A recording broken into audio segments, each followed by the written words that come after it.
bosan gitu, dunia ini kok begini doang.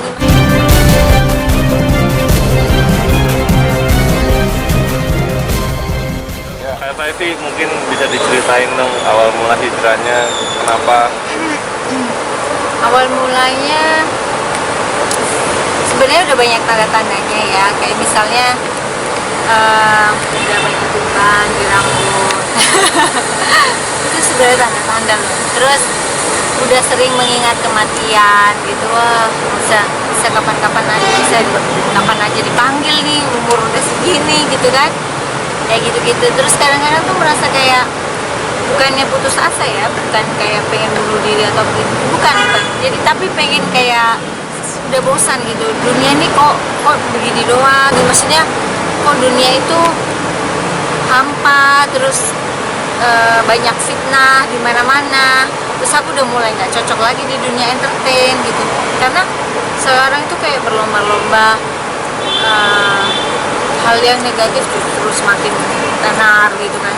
Jadi kayak kalau aku kan dulu itu fokusnya cuman cari nafkah, acting, selesai, tidak ada istilahnya bikin ini bukan buat terkenal, itu enggak gitu. Kalau terkenal itu bonus aja, dan sebagai seorang public figure siapa yang nggak pengen terkenal, itu pasti ada pengaruh ke sana. Nah dari situ tuh udah mulai ada gejolak hati yang nggak ini, terus ditambah lagi sempet ditipu lagi sama orang ya kan waktu itu, terus juga papaku lagi sakit, jadi itu kan sebenarnya kayak peringatan dari Allah gitu.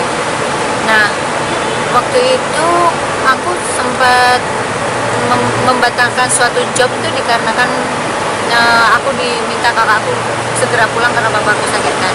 Saat itu tuh merasa kayak aduh sayang ya, coba kalau waktu itu diambil kerjaan itu kan, siapa tahu buat kehidupanku. Terus juga pas habis pulang dari Eropa tuh, terus siapa tahu bisa bantu buat papaku. Tapi ternyata ya hikmahnya sekarang baru aku rasakan bahwa sesuatu yang buruk, mungkin saat itu aku melihatnya sesuatu yang buruk gitu ya, tapi ada hikmahnya. Jadi aku banyak waktu luang, dari banyak waktu luang itu yang tadinya aku cuman suka dengerin ceramah-ceramah di Instagram, aku pengen ngelihat langsung ceramah-ceramah ustadz-ustadz yang sunnah itu, dengan menawarkan diri ke temanku, ajak aku dong ke pengajiannya ustadz ini gitu, aku bilang gitu. Terus akhirnya dari situ jadi rutin ikut pengajian. Nah semakin tahu banyak ilmu yang aku pelajari, semakin aku tuh takut sama Allah. Jadi di situ ada pergulatan hati yang gimana nih, ternyata banyak sekali dosa yang aku lakukan yang tidak aku sadari, baik yang aku sadari maupun tidak aku sadari ya. Inilah anak Adam tuh selalu bikin kesalahan gitu kan. Untuk mengiring kita supaya ke jalan yang benar tuh ya dengan ilmu itu. Makanya kenapa aku bisa seperti ini dan hijrah itu ya pertama ya karena Allah ya. Kalau tanpa hidayah, tanpa taufik dari Allah, aku tidak bisa seperti ini. Terus yang kedua ilmu yang menarik aku untuk ke jalan yang memang seharusnya aku jalani sebagai muslimah yang baik gitu. Jadi udah akhirnya waktu bulan Desember mulai aku full. Waktu pertama kali ikut kajian itu bulan Oktober, terus full untuk hijab Desember. Nah dari situ aku udah meminta semua orang yang tak punya foto dan videoku zaman dulu, minta untuk aku hapus karena aku tidak mau kena dosa jariah. Di situ aku tolong minta hapus semua foto-foto dan gitu. Karena di situ aku sebenarnya waktu itu disaranin sama teman, karena aku udah lama sekali nggak eksis gitu. Memang perempuan tuh nggak boleh eksis sebenarnya. Itu juga yang penggulatan kan, makanya Instagram tuh sampai kosong, nggak pernah aku posting, nggak pernah, karena bingung mau ngapain ini aku gitu. Aku nggak tahu mesti ngapain karena ini banyak larangan-larangan yang aku langgar dan aku nggak mau melanggarnya lagi gitu kan.